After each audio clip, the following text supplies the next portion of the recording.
first, just a quick announcement. We have a brand new Facebook page and Instagram page. Only been up a few days, so there's not much going on right now, but there will be once we start having people join and follow us. So I'm going to drop those links below. Today I am here talking about cancer screening for your dog. In my video of Where's the Breakdown in the System, it was episode 14, I asked the question out there of why there isn't cancer screening for dogs, or why I wasn't offered any if there is. So actually I have been doing some research and I have found out that there is actually cancer screening for dogs. It is a blood test. There are two different manufacturers that make it. One is called Canine and the other is called Nu-Q. I am going to put those links below so that you guys can read about the tests.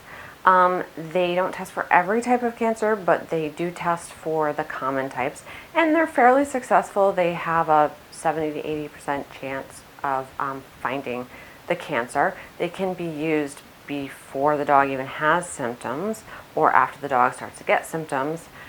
My dog was never offered a test.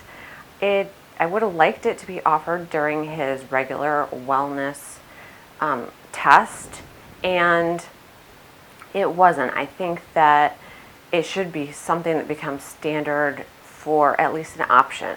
Not everybody will want to opt in for that, but I think at every vet, every patient, they should be asking the owner if they want to have their dog screened for cancer.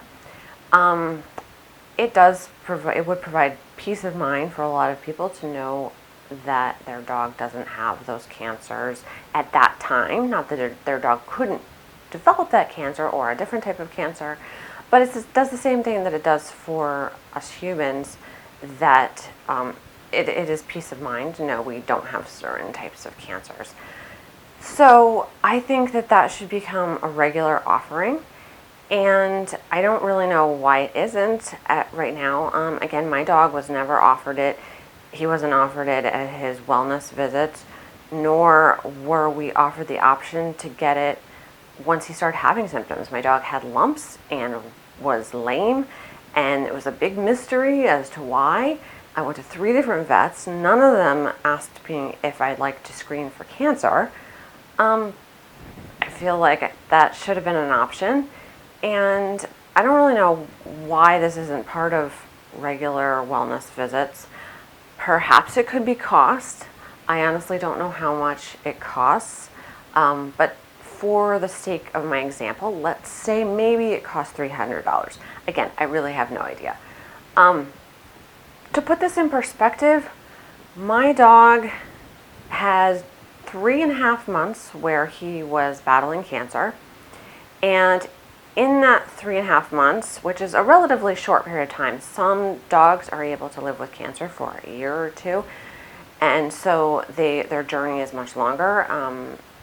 Murray's journey was pretty short.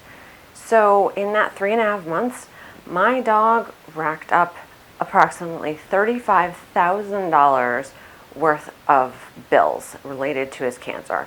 Vet visits, diagnostic testing, treatments, medications, surgery. And we only paid a fraction of that because we had pet insurance. I've told you guys before about how important it is that you have pet insurance for your dog. This is why. $35,000. Yes, that is why. So we only paid a fraction of that. I will put down below again the link for the pet insurance that we had, who was absolutely wonderful. And so it could be cost, but again, if my dog had been screened for cancer and we had caught the cancer early on, he might have not had to have as aggressive treatments or as many treatments, and that $35,000 might have been a lot less. So there is that balance to think about the savings that screening for cancer might have. It's not just about the money, though. Of course, if you think of your dog as a member of the family. You definitely aren't really thinking about the money at that point. You just want to know that your child is okay.